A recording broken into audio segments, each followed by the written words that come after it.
ұйымдастырылған ерегіс. Жоқ, мен шынымен сен тұрып төбелескенде мағайға ұрып жібере ма деп қорқып кеттім ғой. 3 жыл болды осы жерде.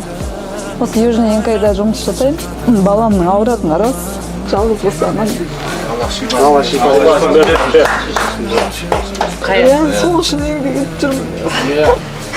Жүре алмайды көз алдымда. Алла шипа берсін. Қазақ еліне, Харекет қайырымдылық қорына алғысым шексіз.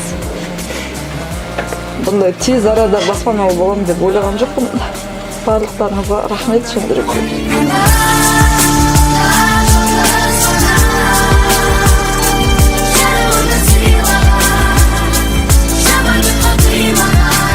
Қазір осы ерегісіп аяғы төбелес болғанда біз жұмысқа қалай кіреміз деген қорқыныш болды. Бірақ артынша осындай баспана беріп қуанышты